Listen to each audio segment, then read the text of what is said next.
बिस्मिल्लाहिर्रहमानिर्रहीम। अस्सलाम वालेकुम नाज़रीन, आप देख रहे हैं आपका अपना यूट्यूब चैनल। पाकिस्तान में 24 जुलाई की तारीख और रात तकरीबन 8 बजे तक की अपडेट्स।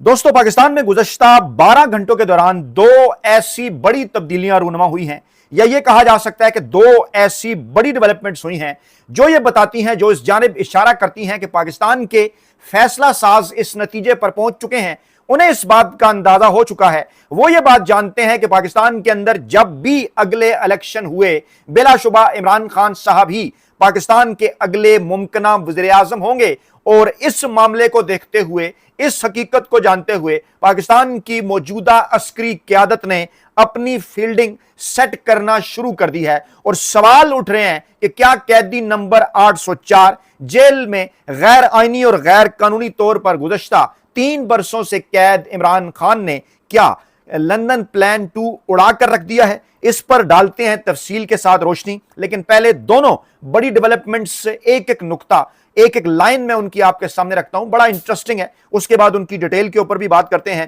पहली बड़ी development supreme court of Pakistan से आई और पाकिस्तान की सुप्रीम कोर्ट ने अपना सबसे बड़ा इख्तियार सरेंडर कर दिया आईनी अदालत के सामने। जी हां, नैब मुकद्दमात जो कि सुप्रीम कोर्ट ऑफ पाकिस्तान जिनकी अपीलें सुना करती थी, अब सुप्रीम कोर्ट ऑफ पाकिस्तान ये अपीलें नहीं सुनेगी, बल्कि इनकी जगह पर वफाकी आईनी अदालत जो है वो ये अपीलें सुनेगी, जो कि 27वीं आईनी तरमीम के नतीजे में गुज़श्ता साल नवंबर के महीने में पाकिस्तान में अमल में आई आईनी अदालत। और दूसरी बड़ी डेवलपमेंट,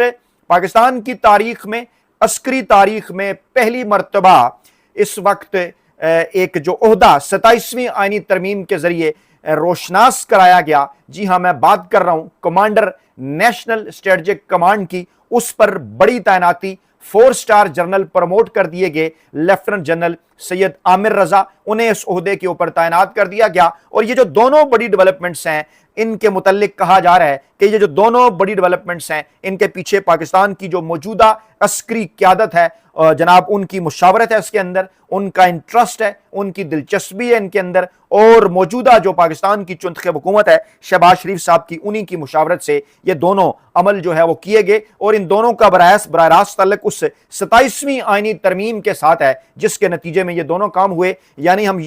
अगर हम थोड़ा सा जायजा लें तो बड़ी वाज़ेह है ये बात के जो तीनों बड़ी तब्दीलियां हैं, वफाकी आईनी अदालत की भी और चीफ ऑफ डिफेंस फोर्सेस जो बनाया गया आसिम मुनीर साहब को, और फिर कमांडर नेशनल स्ट्रेटजिक कमांड, ये 27वीं आईनी तरमीम के नतीजे में ही गुज़श्ता जो है वो 2025 के साल के आखिर में जो है ये आई थी जनाब सामने। अब मैं आपको लेकर चलता हूं कि basically supreme court of Pakistan से फैसला आया क्या, फिर उसके बाद आपको लेकर चलता हूं ये जो कमांडर नेशनल स्ट्रेटजिक कमांड का मामला है। अब जनाब इन दोनों पहलुओं के ऊपर गौर करके हम इस नतीजे पर पहुंचने में ज्यादा सहूलत और ज्यादा आसानी महसूस कर सकते हैं कि यह सब कुछ क्या इमरान खान साहब के हवाले से फील्डिंग सेट करने के तौर पर इससे देखा जाना चाहिए। सुप्रीम कोर्ट ऑफ पाकिस्तान ने नैब केस का तहरीरी फैसला जारी कर दिया, जिसके तहत नैब मुकद्दमात सुनने का इख्तियार अब वफाकी आईनी अदालत को हासिल है। सुप्रीम कोर्ट ने नैब मुकद्दमात सुनने से मुतल्लिक जो उसका दायरा इख्तियार से मुतल्लिक जो केस था, उसका फैसला महफूज किया हुआ था, वो तहरीरी फैसला जारी कर दिया गया है, जिसके तहत नैब मुकद्दमात सुनने का इख्तियार अब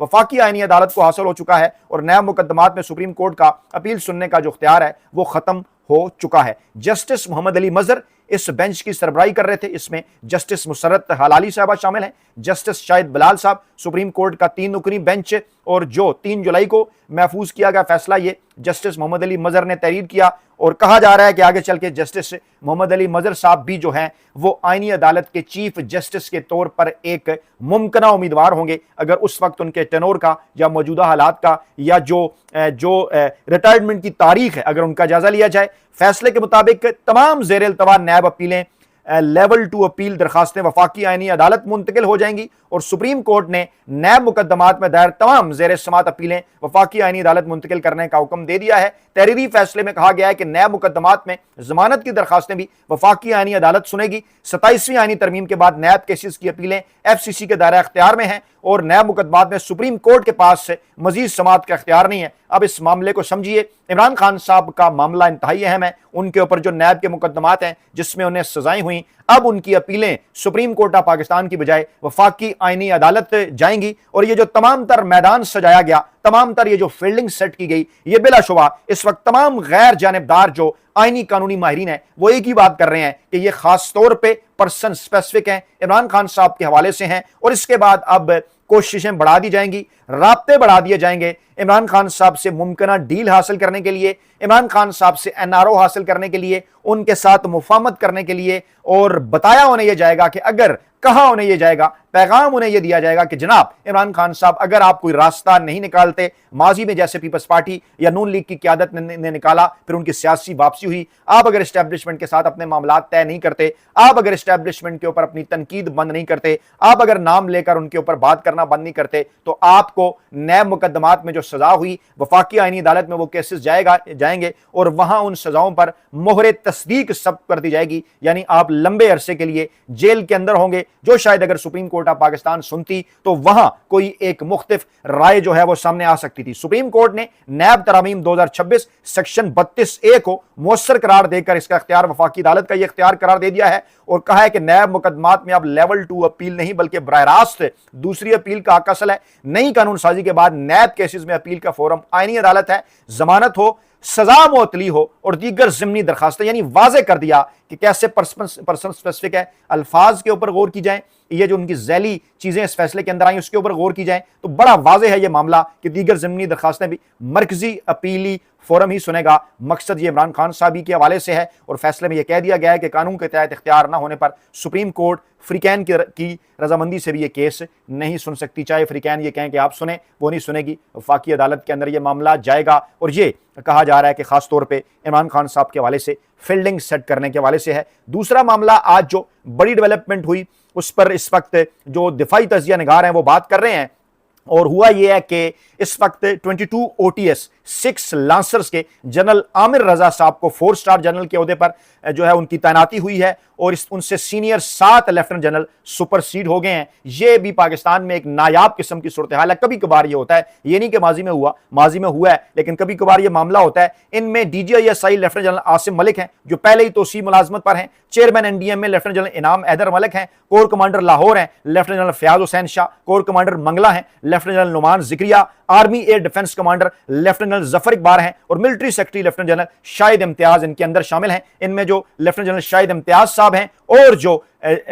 सैयद आमिर रजा साहब हैं, इन दोनों का ताल्लुक OTS के साथ है, OTS course officer training school, जिसका मैंने पिछली वीडियो में भी जिक्र किया। और मौजूदा field marshal army chief Asim Munir साहब का ताल्लुक भी OTS के साथ है। यानी तीनों अहम तरीन जो ओहदे हैं वहां पर पाकिस्तान की तारीख में ये एक मुनफरद एजाज है कि वहां इस वक्त OTS अफसरान है। अच्छा, इसमें अहम मामला यह है, इस पर जो सीनियर तजिया निगार हैं मुमताज भट्टी साहब, सीनियर साफी, हमारे सीनियर दोस्त, वो ये बात कर रहे हैं कि फील्ड मार्शल सैयद आसिम मुनीर के आर्मी चीफ बनने के बाद ये आला फौजी क़यादत की सबसे बड़ी रिटायरमेंट तस्वर की जा रही है। ताहम जनरल कमर जावेद बाजवा से तरक्की पाने वाली आखिरी खेप में से अब 4 लेफ्टिनेंट जनरल बाकी हैं, जबकि लेफ्टिनेंट जनरल एमन बिलाल सफदर पहले ही फारिग हो चुके हैं। अगर आर्मी रूल्स के तहत उम्र की बलाई हद और मुद्दत मुलाजमत से मुतल्लिक नए कवानीन लागू ना हुए तो सितंबर और अक्टूबर में मजीद रिटायरमेंट्स मुतवक्को हैं। इसके नतीजे में फील्ड मार्शल सैयद आसिम मुनीर के पास मेजर जनरल से लेफ्टिनेंट जनरल के ओहदे पर तकरीबन 18 से 20 अफसरान को तरक्की देने का मौका होगा। यानी रवायत के मुताबिक ये जो 7 के 7 सीनियर जनरल अगर रिटायर हो जाते हैं, घर चले जाते हैं, जो कि सुपरसीड हो गए हैं, और